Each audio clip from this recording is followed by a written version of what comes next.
ये इतना बड़ा मोदी जी के ऊपर हमला है, लेकिन इसकी जांच होगी कैसे? सबसे बड़ी बात तो ये। और आपके यहाँ से कोई प्रेस कॉन्फ्रेंस नहीं, किसी तरह का। मधु किश्वर के ट्वीट एज इट इज विराजमान है एक्स के ऊपर। आज मधु किश्वर के मामले में पूरी बीजेपी चुप क्यों है? आज ये दोनों ट्वीट्स अपने आप में क्या कहते हैं? और फिर प्रधानमंत्री पद पे जब उनके उम्मीदवारी की बात आई, तब उनको याद आया कि मैं तो विवाह किया था 40 साल पहले, लेकिन मैंने पत्नी को छोड़ दिया। बीजेपी के अंदर से उठनी चाहिए आवाजें भाई, संघ के अंदर से उठनी चाहिए। जो संघ के सरसंघ चालक हैं मोहन भागवत जी, वो बात बात में मोदी जी को या भाजपा को या सरकार को नसीहतें देते हैं कि नहीं देते हैं। जांच उसी तहत में हो जैसे बिल क्लिंटन की हुई थी। बिल क्लिंटन के यहाँ मोनिका लेविंस्की से उनका अफेयर था, और वो व्हाइट हाउस के अंदर वो जो कुछ करते थे उसके साथ, वो बात किसी ने टेप लीक कर दी। मैं हूं नीलू व्यास। मधु किश्वर के खुलासे कम नहीं हो रहे हैं, बल्कि उसका स्केल, उसका पैमाना अब बढ़ता जा रहा है। मधु किश्वर ने आज 2 ट्वीट्स किए और 1 घंटे में उन्होंने 2 ट्वीट्स कर डाले। 1 घंटे के अंदर अंदर 2 ट्वीट्स थे। लेकिन मधु किश्वर की इतना ट्वीट्स ब्लॉक हो रही है, ना उनके ऊपर डिफेमेशन हो रहा है, ना उनको कुछ कहा जा रहा है, और बीजेपी के लोग भी चुपचाप है। क्योंकि पहले तो ये कहा जाता था कि ऐसे लोग अगर उल्टी सीधी बातें कर रहे हैं तो जॉर्ज सोरोस से उनका करेक्शन हो सकता है या उनको कहीं से फंडिंग मिल रही है। आज मधु किश्वर के मामले में पूरी बीजेपी चुप क्यों है? आज ये दोनों ट्वीट्स अपने आप में क्या कहते हैं? आज इसी पर हम चर्चा करेंगे। ये जो अब ये 2 ट्वीट्स आज आए हैं मधु किश्वर के, ये इतना बड़ा मोदी जी के ऊपर हमला है, लेकिन इसकी जांच होगी कैसे? सबसे बड़ी बात तो ये। और जांच नहीं होगी तो लोग मधु किश्वर को ही पागल कह देंगे या बोलेंगे मेंटली बैलेंस्ड है, या फिर उनका कुछ सेल्फ इंटरेस्ट है, इस वजह से वो बार बार लिख रही हैं। लेकिन यौन अपराध, सेक्स क्राइम की बात, और वो भी इंडस्ट्रियल स्केल पर, फिर उनका ये कहना है कि उनको ये डर है कि उनकी जान को खतरा है, लोग उनको आगाह कर रहे हैं। और फिर वो ये कह रही है कि अब उनके पास इतनी स्टोरीज है कि वो एक कंपेंडियम लिखने वाली है इन अपराधों के ऊपर, मोदी नामा 2। ये क्या मतलब, किस बात का संकेत है एक तरीके से? जी देखिए, ये सारे मामले का जो जड़ है उसमें ये जड़ है कि जो देश का प्रधानमंत्री है उसको कहा जाता है कि वो ब्रह्मचारी है, मतलब उसका स्त्री उनके जीवन में नहीं है। लेकिन जो मधु किश्वर कह रही हैं वो तो बता रहे हैं, उससे पता वो कह रही हैं कि उनके जीवन में तो इंडस्ट्रियल स्केल पे है स्त्रियों का आना जाना, और उसके साथ जो जुड़ी हुई और उनकी गतिविधियां हैं, जो उनका जो सेक्सुअल एक्टिविटीज हैं महिलाओं के साथ। तो मुद्दा ये है कि भाई जो बाल ब्रह्मचारी क्यों, उसका कारण है क्योंकि मोदी जी गुजरात के मुख्यमंत्री बनने से पहले संघ के प्रचारक थे, आरएसएस के प्रचारक थे। और आरएसएस के प्रचारक बनने की शर्त ये होती है कि आप ब्रह्मचारी हो, और आजीवन वो ब्रह्मचारी ही रहते हैं। आप देखेंगे, आप मतलब इवन अगर आप आज के इनके भागवत साहब देखें तो वो तो सबसे बड़े एक तरीके से प्रचारक से ही ऊपर पहुंचे हैं। उनके अलावा सभी वो जो है प्रचारक जो है वो ब्रह्मचारी होते हैं। तो मोदी जी अपने आप को ब्रह्मचारी बताकर संघ में घुस गए, और वहां से घुसे और उसके बाद वो संघ में चलते चलते ही वो मुख्यमंत्री बन गए। और फिर प्रधानमंत्री पद पे जब उनके उम्मीदवारी की बात आई, तब उनको याद आया कि मैं तो विवाह किया था 40 साल पहले, लेकिन मैंने पत्नी को छोड़ दिया। उनके समर्थकों ने बताया कि ये तो भगवान बुद्ध है, देश सेवा के लिए पत्नी को भी छोड़ दिया, घर बार त्याग दिया।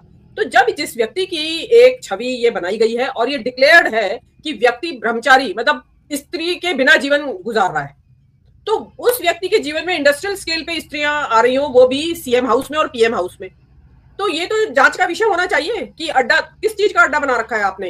याद है आपको बलराज बधो की एक किताब, वो तो इवन भाजपा के ऑफिस में जो कुछ काम पता नहीं क्या होता था, उन्होंने अटल बिहारी वाजपेयी और उनके ऊपर आरोप लगाए थे। वो जो उनकी जिनका बताते हैं कि मुगल सराय स्टेशन पे, रेलवे स्टेशन पे लाश पाई गई थी, नाम मुझे याद नहीं आ रहा है, तो उनके बारे में बताया गया कि उन्होंने फलां जगह को, भाजपा के ऑफिस को अड्डा बना रखा है इस चीज का।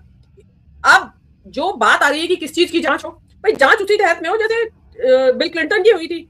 बिल क्लिंटन के यहाँ मोनिका लेविंस्की से उनका अफेयर था, और वो व्हाइट हाउस के अंदर वो जो कुछ करते थे उसके साथ, वो बात किसी ने टेप लीक कर दी, मोनिका लेविंस्की की फ्रेंड ने।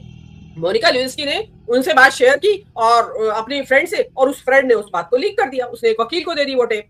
ये है उसके बाद सारा आप देख ही रहे हैं कांड, मतलब महाभियोग चला कि आप जो हैं, एक तो आप जो है आप इसमें बैठे हुए, व्हाइट हाउस में बैठे हुए, आपकी पत्नी आपके पास है, तो आप अपनी पत्नी के साथ वो कर रहे थे धोखेबाजी, धोखाधड़ी, और भी बहुत सारी बातें, उसमें परजुरी वगैरह की बहुत सारी चीजें थी, बहुत लंबा ट्रायल उनका चला था। लेकिन उसी तहत, क्योंकि वहां पे चारित्रिक नैतिकता की बात आ गई थी कि देश का राष्ट्रपति, सेम यहाँ पे आती है। ये तो बीजेपी, अगेन जो बात अभी आ रही है कि बीजेपी के अंदर से उठनी चाहिए आवाजें भाई, संघ के अंदर से उठनी चाहिए। जो संघ के सरसंघ चालक हैं मोहन भागवत जी, वो बात बात में मोदी जी को या भाजपा को या सरकार को नसीहतें देते हैं कि नहीं देते हैं, भाई ऐसा करना चाहिए, प्रतिपक्ष को विपक्ष नहीं होता है, प्रतिपक्ष होता है, ये है वो है। तो यहाँ पे आगे मोहन भागवत साहब क्यों नहीं बोलते कि भाई इस मामले की जांच होनी चाहिए, या इस मामले का रिबटल करें, प्रतिकार दें प्रधानमंत्री, ये बताएं कि ये सब झूठ है, बकवास है। और ये इसलिए आना चाहिए क्योंकि बीजेपी बात बात पे प्रेस कॉन्फ्रेंस करती है। ये मतलब मोदी को किसी ने गाली भी दे दिया या कुछ अपशब्द भी कह दिया या आलोचना भी कर दी, उसकी भी प्रेस कॉन्फ्रेंस लेके आ जाती है। तो आज कहाँ है वो? इतना बड़ा आरोप है एक ब्रह्मचारी प्राइम मिनिस्टर के ऊपर। मतलब जो लोग इस बात को भी तो बहुत फिदा है ना उनके ऊपर कि घर परिवार छोड़ दिया देश के लिए। भाई घर परिवार छोड़ दिया और अगर बकौल मधुकेश्वर इंडस्ट्रियल स्केल पे स्त्रियां आपके रूम में आ रही हैं, तो क्या चल रहा है ये? तो इस चीज की एटलीस्ट पब्लिक के जो अगर नाराज है पब्लिक या सवाल उठता है तो उसका जवाब तो दिया जाना चाहिए ना। आप यहाँ से कोई प्रेस कॉन्फ्रेंस नहीं, किसी तरह का। मधुकेश्वर के ट्वीट एज इट इज विराजमान है एक्स के ऊपर। किसी और का ट्वीट याद होगा आपको, मैं याद दिला देती हूँ, दोबारा रिपीट करती हूँ। एक किसी ने अपने इंस्टाग्राम पे मोदी जी की जो हंसते हैं फॉरेन डिग्निटरीज के सामने बहुत तेज तेज, उसका एक उसने थोड़ा कोलाज सा बना के वीडियो डाल दिया था। उस वीडियो में 16 मिलियन मतलब 1.5 करोड़ के करीब व्यूज आ गए थे। उन्होंने उस वीडियो को हटवा दिया इंस्टाग्राम पे कि ये मोदी की मजाक उड़ा रहा है, रिडिक्यूल कर रहा है। तो यहाँ तो इतना बड़ा आरोप है कि चरित्र जो मतलब इस देश की, मुझे एक सवाल ये समझ में नहीं आ रहा है, या एप्स्टीन फाइल का मसला गुजर जाए, उसमें नाम आ जाए देश के मंत्री का, सब चुप। प्रधानमंत्री के बारे में एक उन्हीं की समर्थक रही इनसाइडर कह रही है कि इंडस्ट्रियल स्केल पे स्त्रियां आती रही उनके यहाँ, और सब चुप। मतलब इस देश में चारित्रिक नैतिकता वगैरह का कॉन्सेप्ट इस देश की संस्कृति से खत्म हो गया क्या? चैप्टर ही आउट हो गया है क्या? हम वेस्टर्न वर्ल्ड को तो कहते हैं कि उनके यहाँ तो कोई नैतिकता ही नहीं है, कोई पता नहीं, सेक्स को लेके तो बहुत ही बुरा हाल है, बहुत गंदे लोग हैं, दुष्चरित्र लोग हैं, गिरे हुए लोग हैं, नैतिक पतन हो रखा है। आपका अपनी बात करिए ना, इसके बारे में प्राइम मिनिस्टर खुद बोले या किसी से कहलवाएं।